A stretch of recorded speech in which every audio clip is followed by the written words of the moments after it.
Nosso diálogo interdisciplinar hoje é com o professor titular de Direito Administrativo da Universidade de São Paulo, atualmente também diretor da Faculdade de Direito do Largo de São Francisco, professor Floriano Peixoto de Azevedo Marques Neto. Tudo bem, Floriano? Tudo bom, Marcos? Carlos Vinícius, salve todos que estão nos vendo. Essa pandemia do coronavírus no Brasil impôs ao Estado uma coesão, um conserto na tomada de decisões, que são decisões sensíveis, seja na esfera tributária, na relação capital-trabalho, na política financeira, trazendo para a mesa decisória instituições que antes trabalhavam no modo autista, até para usar uma expressão sua, por assim dizer.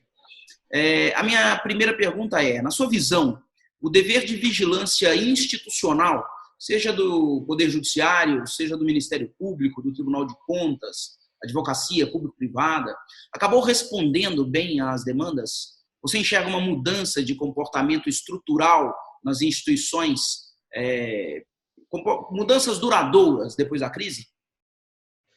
Olha, Carlos Vinícius, eu vou dizer para você que essa é uma análise, uma conclusão que nós só poderemos fazer em tranquilidade quando esse ciclo da epidemia e do volta à normalidade se concluir, né?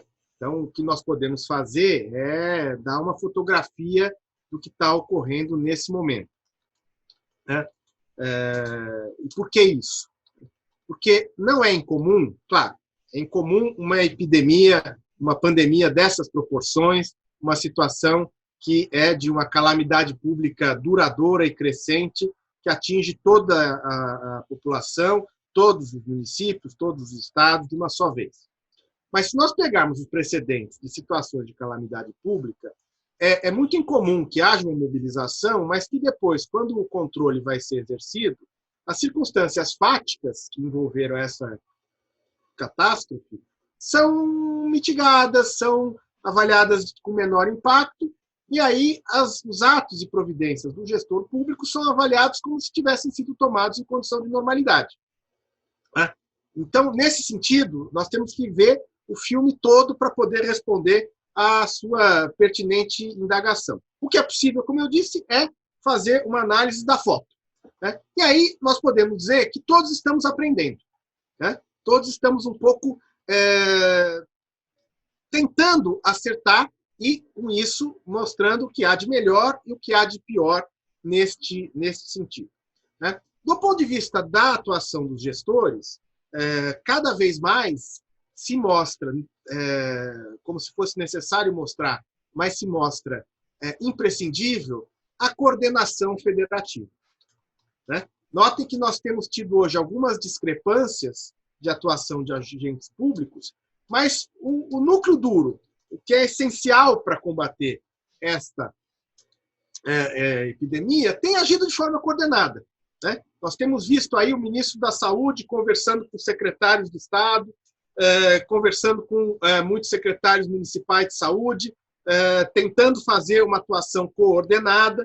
Nós temos visto os governadores, surpreendentemente, falando uma língua comum, né? Ainda que errando e acertando, sendo mais lentos em algumas coisas, menos ousados em outras, mas temos uma coordenação num ambiente, lembro, Carlos Vinícius, que isso é muito importante para o Ministério Público, que sempre tem sido bastante defensor disso, num ambiente de políticas públicas em que a coordenação ela é avançada e ela é constitucional, né? O Sistema Único de Saúde é a melhor experiência de coordenação federativa que nós temos, ainda que com suas imperfeições. Então, isso nós temos visto, a necessidade, a imprescindibilidade, e quanto ainda temos que aprender em relação a isso.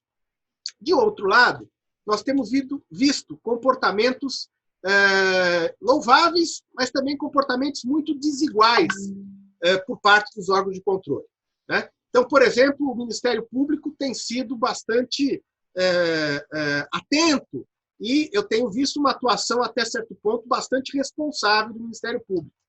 A mesma coisa tem ocorrido com alguns tribunais de contas, que estão tentando sinalizar como é a boa prática do controle para os gestores, como adotar ou como excepcionar regras. Mas você tem situações em que demonstram um pouco a falta de percepção da situação excepcional. Eu vi outro dia uma manifestação de um Tribunal de Contas, não me lembro de que estado, mas era um Tribunal de Contas estadual, que reconhecia a possibilidade, a necessidade de contratações diretas, mas colocava como recomendação o cumprimento de uma série de exigências que demonstravam um autismo, né? Uma falta de percepção, porque o gestor tem que comprar EPI num mercado que a produção está totalmente comprada, ele não vai poder fazer 3 orçamentos, ele não vai poder demonstrar que aquele produtor é o único. Se ele tiver que demonstrar que aquele é o único, ele vai gastar um tempo precioso para salvar vidas, fazendo uma documentação burocrática, quando, na verdade, ele precisa gastar tempo para conseguir contratar ou comprar os leitos, os EPIs, os respiradores. Então, nós estamos tendo um grande aprendizado. Mas acho que o saldo sobre a percepção e o avanço de coordenação desses órgãos vai poder ser avaliado daqui a um ano e meio, quando isso tudo, se Deus quiser, tiver passado, e nós soubermos como as instituições de controle reagiram no pós-epidemia àquilo que teve que ser feito durante a epidemia.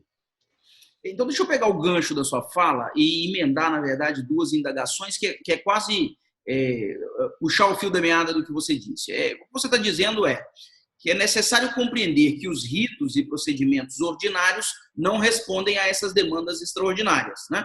E isso nas contratações públicas, principalmente. Aquelas medidas que estão em vias de serem propostas para alterar lá o artigo 4º da 13.979, aquela lei que cuida da dispensa de licitação para aquisição de bens, serviços, insumos destinados ao combate ao coronavírus, elas são suficientes ou há o risco, e você já feriu esse tema, de passada a crise essas contratações serem avaliadas pelo controle com um framework de épocas ordinárias e não considerando a extraordinariedade? Risco há, mas felizmente nós temos uma vacina já no ordenamento jurídico, que é a Lei de Introdução às Normas do Direito Brasileiro, alterada há 2 anos, que prevê, num dos seus artigos, especificamente que a avaliação disso deverá tomar em conta as realidades do gestor público ao tempo da prática do ato. Então, hoje, isso não é uma regra deôntica, né, de um dever ser ou de uma boa prática. Ela é mandatória, né? E eu acho que isso vai ser bastante aplicado e endereçado no momento de análise disso. O que nós temos que entender é que, da mesma forma, como se não se cogita que o instrumento jurídico da requisição seja adotado em condições de normalidade às mãos cheias, ninguém cogita isso, mas entende que numa situação dessa a requisição existe para isso, né? Requisitar um hotel para instalar um hospital, né? Isso não é para situações de normalidade, mas isso é plenamente possível em situações como essa. Eu tenho que entender também que a excepcionalidade justifica que eu faça uma contratação sem observância dos dispositivos do artigo 26 da Lei 8.666, como a Lei de Contratações Emergenciais autoriza, né? Porque se não for assim, fica muito difícil. Vocês viram agora, recentemente, uma notícia do que os Estados Unidos fez. Fretou 20 e tantos aviões, mandou para a China e praticamente assambarcou toda a mercadoria que tinha disponível de respiradores, EPIs, leitos, etc., material hospitalar, para atender a crise de saúde do coronavírus nos Estados Unidos. Então, se nós não entendermos isso, nós vamos ficar construindo um castelo de cartas enquanto as pessoas morrem. É isso aí. Bom, Floriano, ventila-se também a criação, que você deve ter ouvido falar, de um Comitê Nacional de Órgãos de Justiça e Controle, destinado a prevenir litígios, inclusive judiciais, relacionados às contratações feitas agora nesse regime de emergência de saúde, que seria uma alteração lá do artigo 7º daquela mesma lei. Eu queria te ouvir sobre isso. O que você acha disso? Olha, eu acho que nesse momento toda a coordenação é bem-vinda. Eu só me preocupo um pouco que nós não avancemos nesse sentido, até porque seria inconstitucional, para que os órgãos de provimento jurisdicional participassem de uma coordenação para evitar o acesso à justiça ou para evitar o provimento jurisdicional em situações excepcionais. Não me parece possível que um juiz possa, numa situação como essa, dar uma liminar para que o solicitante tenha direito a uma UTI em detrimento de outro que está ocupando aquele leito da UTI. né? E senão nós vamos ter uma transformação do judiciário em algoz e anjo, decidindo quem morre e quem não morre. Isso tem que ser pensado dentro de um padrão mais uniforme. Então, não é cogitável que um juiz dê essa liminar, mas também não é cogitável que você faça uma suspensão do direito ao recurso ao judiciário, né? Acho que isso tem que estar na alçada razoável de cada juiz. Porém, a instituição de um órgão de coordenação do controle, envolvendo o Ministério Público, Judiciário, que participem de soluções consensuais para dirimir conflitos que surgirão, né, eu acho que é bem-vinda. Muito bem. Bom, para finalizar a nossa conversa, se fosse possível, eu queria que você falasse um pouco sobre os contratos já celebrados, concessões, parcerias, etc. E o que se espera do poder concedente quanto a isso, principalmente na aplicação de sanções por descumprimento de algum dever contratual ou de reequilíbrio de equação econômico-financeira. Queria que você falasse um pouco sobre isso. Bom, eu dei uma aula num curso lá da faculdade, virtual, claro, remoto, nessa terça-feira, e eu abri a minha intervenção dizendo que eu vivi suficiente para poder vivenciar uma infeliz situação em que os exemplos que eram absolutamente fantasiosos, quando nós dávamos força maior na aula de contrato administrativo, se tornassem reais, né? Porque quando nós falamos, todos aqueles que lidam com o direito administrativo, em exemplos, nós falamos terremoto, guerra e epidemia. Terremoto e guerra era uma impossibilidade geográfica e geopolítica do Brasil. Epidemia era alguma coisa que tinha se tornado muito remota, gripe espanhola. Falam aí da epidemia de meningite dos anos 70, mas não era algo que era presente no dia a dia. Agora nós temos uma situação que vai estampar exemplo absolutamente nas gerações que são viventes e vindouras, né? Então, nós temos que pensar aqui, do ponto de vista bastante do tempo que eu tenho aqui, super visual, assim, sobrevoo, que, evidentemente, todos os contratos, públicos e privados, serão impactados nesse tempo.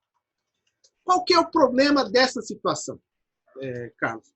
É que, nessa situação, a famosa dicotomia alea extraordinária e alea ordinária, ela se confunde. Por quê? Porque esta é uma situação em que a alea extraordinária, né, ela colhe todos os setores da economia. Ela é absolutamente universal, né? A sorveteria está sofrendo, o restaurante está sofrendo, o salão de beleza está sofrendo e, obviamente, a prestação de serviços ao Estado ou como delegatário do Estado sofre. No regime dos contratos administrativos, evidentemente, nós vamos ter algumas consequências que são claras. Primeiro, no que tange à interrupção da prestação.